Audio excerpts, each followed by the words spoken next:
Tell me now, what is there of the, politically and geographically, what is there of the Armenian Republic? Well, the Armenian Republic that exists today is really the old Soviet Republic of Armenia. It was a political state that the Soviets formed after some back and forth in the Caucasus region, that formed then in the early 1920s. And it is landlocked. It is in a difficult position economically. It's also more or less blockaded by its frontier with Turkey. It is in some senses, a kind of remnant state of what had once been in the medieval period a great empire, and also even smaller than the eastern provinces of Anatolia in the Ottoman Empire that had been heavily populated by Armenians until the genocide. So it's a small state in the Caucasus, which faces really immense economic and social difficulties. Anything you want to say about the efforts by Armenians to have this story emerge? Not everyone's been quiet about it over the last decades. What efforts have there been by some to bring this out into the public consciousness? Well, over the last, I would say, 25 to 30 years, but not much beyond that, Armenians have made many efforts to bring this story into the public realm. Some of it has gone on locally here in Minnesota through the efforts of Luann Matosian and other people to look in the archives of what we have here in Minnesota at the Immigration and History Research Center at the U and other places where we have newspapers and documentary records concerning how aware Minnesotans were at the time in 1915-16 of the genocide, and also the efforts to aid the Armenian population that came from people in Minnesota and other places. So there's been community work, there's been historical work here in Minnesota, in many places around the country and in Europe as well. There have been political efforts designed to get Congress, designed to get the EU Parliament, the French Parliament, various political bodies to recognize the reality of the genocide. And there have been academic efforts.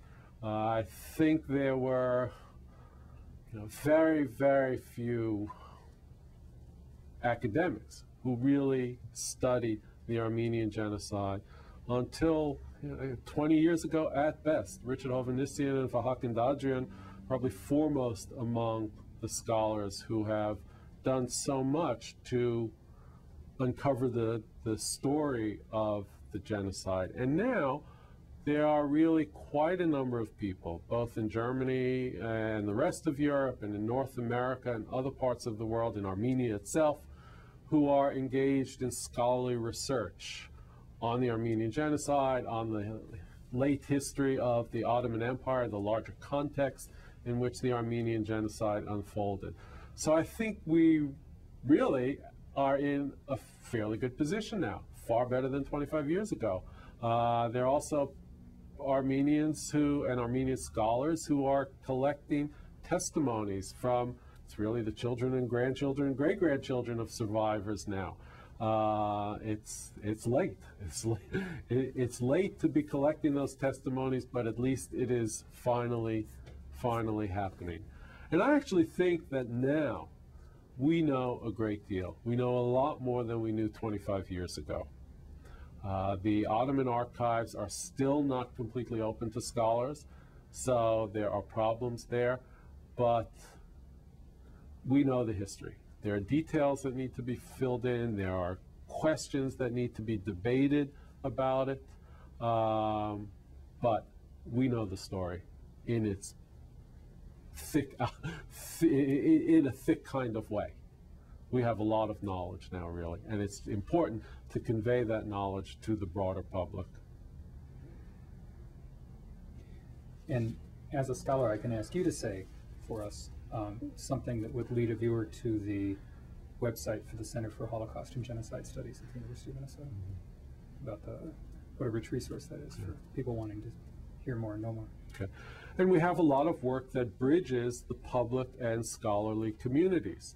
And for example, the Center for Holocaust and Genocide Studies at the University of Minnesota has played a very, very important role in developing and conveying knowledge about the genocide, bringing scholars who work on the topic to Minnesota to give talks, presenting public forums on the Armenian Genocide. It plays a very, very important role and will continue to do so. The Center for Holocaust and Genocide Studies also has this phenomenal website that gets a phenomenal number of hits every week, every month, and there are very good resources on that website for people who want to know more about the genocide, for educators who might want to incorporate some material about the genocide into their teaching, whether it's at the high school level or at the college and university level.